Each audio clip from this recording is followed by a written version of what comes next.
Organization comes pretty easy to some people. The world needs these left-brain thinkers who can make spinning plates look like a world-class circus performance.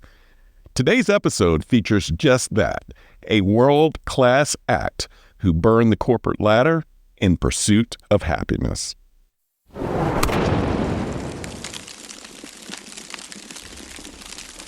You are listening to the Work-Life Eubiosis podcast with your host, Charleston Edwards. If this is your first time here, welcome.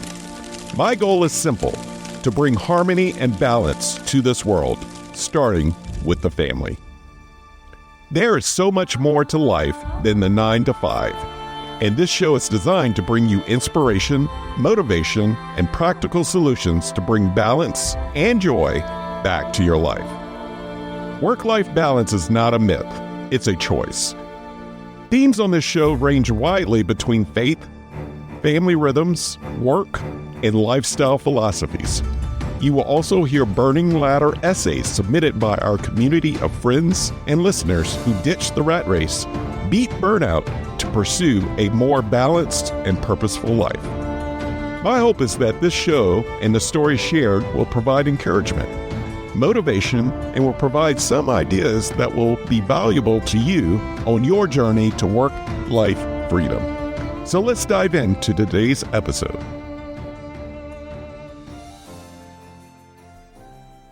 I'm thrilled to be featuring an event planner today. I'm a bit biased because I've spent the last 25 years producing events and practicing dangerous juggling acts. No, the danger is not in juggling knives. It's in juggling stress. Event planning is the number 5 on the list of the most stressful jobs in America. I laugh whenever I see event coordinators lined up beside troops, firefighters, pilots, and police officers. Seriously? Event coordinators are our unsung heroes? Yes, we are. But sadly, we're also the co-leaders in the space of professional burnout. We are experts in absorbing stress on the fly and waiting until an event is over to find a way to release it. Planners are natural workaholics, people pleasers, and justifiers of burning both ends of the candle. But planners are natural organizers, and there is a lot that we can learn in their approach to their days, weeks, and lives.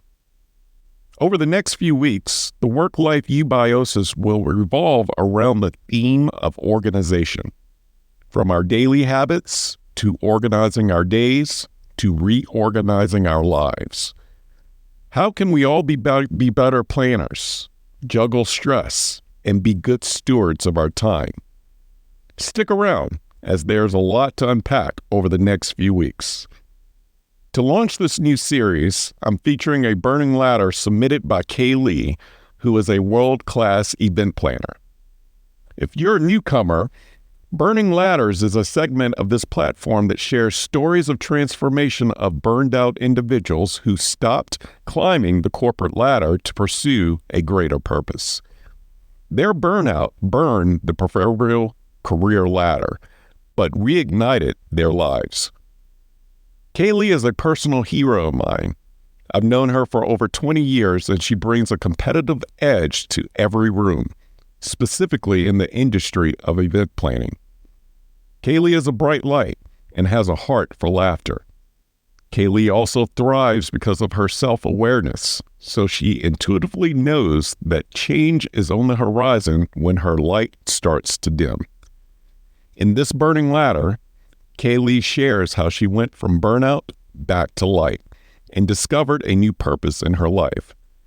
She also found a way to grab hold to what meant the most to her and then built the necessary boundaries to protect it, her family. Kaylee is humble enough to say that she will always be a work in progress, but she is a shining light wherever she goes. I'll be right back, and we'll dive into Kaylee's story.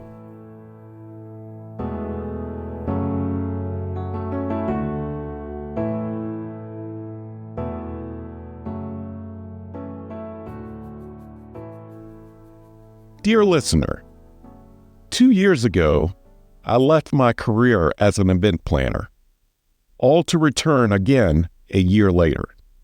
Fast forward to 4 months ago, I left again, this time for good. The first time I left, I was experiencing anxiety that most planners feel when executing an event. As the event approached, I settled into the normal routine of overthinking, worrying, overanalyzing, and cycling through what I could have forgotten. I remember having this overwhelming feeling of sadness as the event approached. My brain didn't want to go execute the event that I had helped plan for months. I remember feeling the stress was no longer worth it. I left, and it felt great. A huge relief of not having to lose sleep over work anymore. It was great, and I enjoyed doing what I love, spending time with my family. Then I got that call, the call that would throw me right back into corporate America. I had taken a year off, and it's like my brain forgot all those sleepless nights from the mounting pressure of events. I agreed to an interview which quickly turned into an offer. It all happened so fast, and I had tricked my brain that things would be different. Nothing changed. I found myself in the same exact spot I was a year prior. Stressed, overwhelmed, and to make matters worse, now my teenage daughters were suffering too. For 1 year, I rode the wave of ups and downs, but in the end, I realized that committing so much of myself to my career would never make me happy. I was in the car driving my youngest daughter to school. This was my one-on-one time with the kids. How sad. I still remember my 12-year-old telling me, "Mom, if you're unhappy at work, you should just quit. You shouldn't do things that make you unhappy." I knew then that I had to leave. I had to show her that I was making a choice to be happy. She was my shining light that day, and it was crystal clear on what I needed to do next.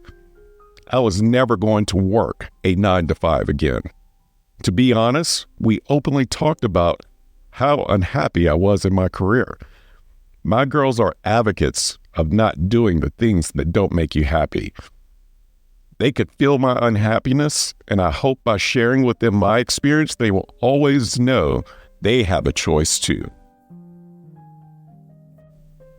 The worst fear about leaving corporate was leaving the paycheck.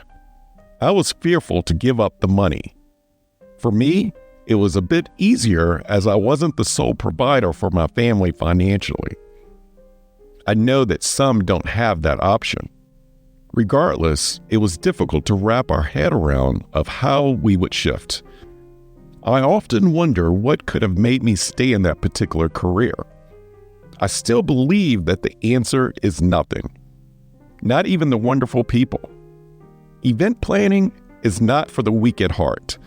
It's very difficult to grow with that job as you get older and expand your family. I should have made a career shift in my late 20s, but what I know now, I didn't know then. I'm currently a working mom, wife, dog mom, and a house remodeler. This is my new purpose in life, all things that bring me an abundance of joy. I've shifted how I make money too. I have a few business ideas on constant rotation in my head. I run a few properties that sat empty while I was working full-time because I didn't have the energy to get them rented. I'm now watching over our family finances a lot closer. No more daily Starbucks runs. You see, when you have more money, you spend more money. I was throwing money at the kids to make up for not spending time with them. It brings me joy to look over the bills now and see what I've been overpaying on because I'd never had the time to look at a bill. Why do we need Netflix, Hulu, DirecTV, Peacock, Disney Plus, all at the same time? Those things happen because your life is so chaotic and you don't even know what you're spending your money on. I had zero balance in my life. Zero. I still have days where I'm a bit blue about not financially contributing to the family. I grew up poor, and I've worked since I was 14 years old. Not making money through a paycheck is different for me. I've had to learn to adjust my thinking and know where my value is and where my worth is. When I was working full time, I didn't have the extra time or energy to provide for my children, and my relationship with my husband was all based on coordination and logistics. There were no date nights, and there were rarely hugs. We were completely operational and somehow made ourselves feel better because we were dominating the coordination and logistics of our family life. We knew who was taking who to school, on what day, and who had carpool after sports. Somehow, we managed to give ourselves kudos for not leaving a kid at softball practice. Our focus was shifted to see small wins like this. We didn't see our kids struggling emotionally. Most dinners were takeout, and we were eating on the go a lot. Today, we are back to cooking at home and eating at the dinner table. One of my all-time favorite things that we do. Eating at the dinner table is so valuable. This is not something I grew up with because my mom worked evenings. There is something so wholesome about being gathered around the table and sharing our journey of the day together. The natural stories we share brings us closer together. It makes me feel like I'm on my kids' journey of growing up. I'm included. I'm a terrible example of work-life harmony. I'm still working on that, and it will still be a long road ahead for me. I jumped right into being a mom and a wife and let it consume me. I tend to do everything at 100%, and I need to learn balance. I've been trying to kickstart a new business idea, but I haven't been able to put ample time into really getting it going. As soon as the kids need me, I tend to redirect all my focus on them. This is a big growth area for me. It's challenging, and I need to build structure and boundaries around my work since it's not typical anymore. However, every single day, I work on my happiness. It requires a lot of attention. Leaving my job and being connected to my family brought me a great deal of happiness. In the end, this is what matters to me the most, my happiness and theirs. Sincerely, Kaylee. This episode is brought to you by Own Your 5 to 9, an organization committed to freeing families of the rat race and burnout. Every organization has a leader, mission, and a set of values that drives the organization. But this is commonly missed in the most important organization in the world, the family. An organization has one mission for how it will impact the world. Why not the family? An organization goes into strategic planning to align its values, mission, and projects. Why not the family? Whose Home, a strategic planning guide for families, is a workbook and a tool needed in all households. Whose Home takes a strategic planning approach with 10 guided exercises to define your core family values, family mission, and tools to operationalize how your family does life together. If your family is facing big decisions, Whose Home is for you. If you're considering a career pivot, Whose Home is for you. If you desire more intentionality and harmony in your home, Whose Home is for you. Create a healthy culture, not a hustle culture, at home. Visit ownyour5to9.com to claim your copy today. Kaylee's story is packed with some applications for all of us. Here's a recap of the takeaways using some of her own sound bites. Number 1, work-life balance is a choice. If we see our family struggling emotionally because of our frantic busyness, do something. Number 2, don't choose work that does not fulfill you any longer. Not everyone has an option, but if you do, dig deeper to identify your purpose in this particular season. Number 3, cherish moments with the family that doesn't just revolve around logistical coordination. Take time to eat together, sit together, and adventure together. This wasn't said in the burning ladder, but it was applied. But let's take more time to put down our devices to fully enjoy these moments. Number 4, face your finances directly in the face. Make budgets, cut expenses, and create a plan when making career pivots. For Kaylee, she dropped a mic when she said that when you make more, you spend more. Number 5, and lastly, embrace the new chapters, new seasons, and new adventures to what we call life. Burning ladders does not mean to stop working. It means to reshift our thinking on what is the most valuable use of our time.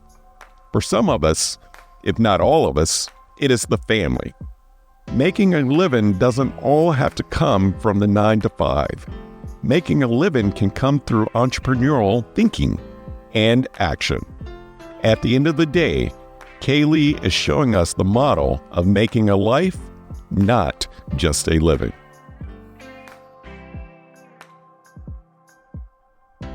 Thank you for listening to the Work Life You by OSAS podcast, part of the Work Life resources created by Own Your 5 to 9. I hope that you have found encouragement and a few ideas to strengthen your journey to purpose, freedom, and balance. Have you overcome burnout and found a new way of life? Millions around the globe are still at the risk of burnout and losing it all, and your story may be the one that sparks not only a dream, but action.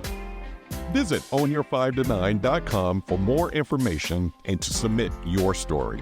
While you're there, join the Work Life You by OSAS newsletter and receive additional resources weekly right to your inbox. If you enjoy this podcast, take time to subscribe, rate, and leave a review. Share it with a friend or a loved one.